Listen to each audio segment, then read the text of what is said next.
Welcome in. It's Parker and Sipple. It's Monday afternoon. Lincoln Journal-Star, HuskerExtra.com. Sipple, it's Michigan week. Nebraska's coming off a 56-7 win against Northwestern. It's going to be an interesting week around here. Big week. Stadium's going to be rocking on Saturday night.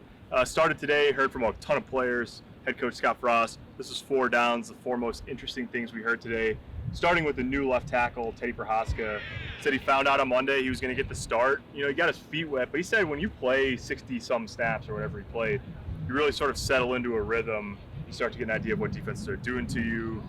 It's going to be an interesting week for the young fella. He obviously impressed him enough to get himself in the starting lineup, played well enough to stay there. Now he's got Aiden Hutchinson, who's probably, he's a first-round draft pick, one of the best defensive players in the country, and an aggressive Michigan front coming to town.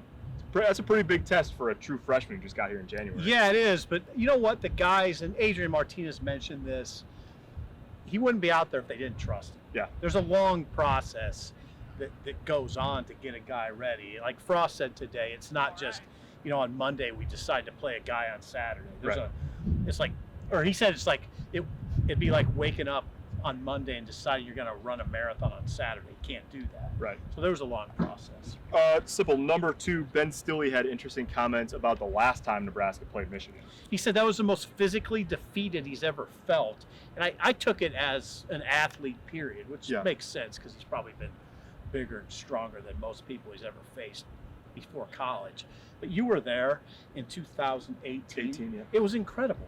Nebraska was down 39-0 at halftime. I remember saying to you that I thought that was the most mismatched half of football that I maybe had ever seen, especially between conference teams. Fast forward, I think now we both expect a slugfest. Yeah.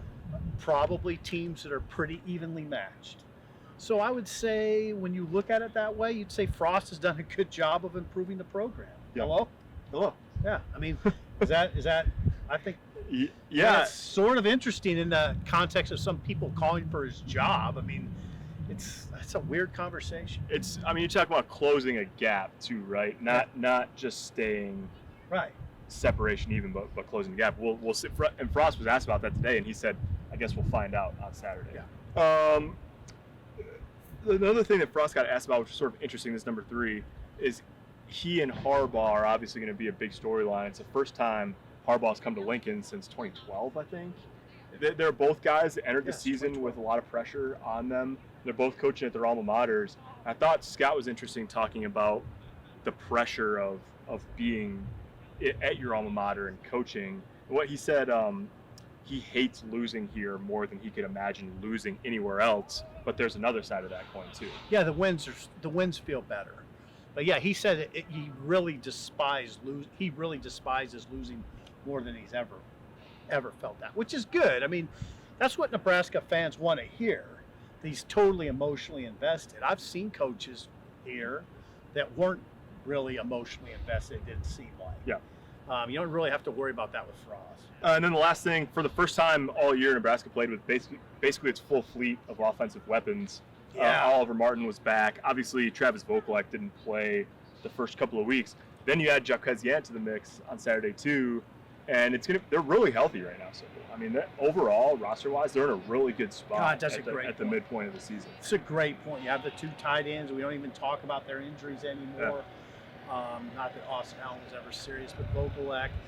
Yeah, and having a full complement of receivers really underscores how much they've improved that position. It's probably a storyline we need to hit at some point with Matt Lubick. Mm-hmm. Suddenly Nebraska looks really good at receiving. Much better than I've seen in years. Interesting. It's interesting. It's going to be an interesting week. Big one on Saturday, Nebraska, Michigan, under the lights, 6:30 p.m. on ABC. We'll have coverage all week. For Sipple, I'm Parker. Thanks for watching.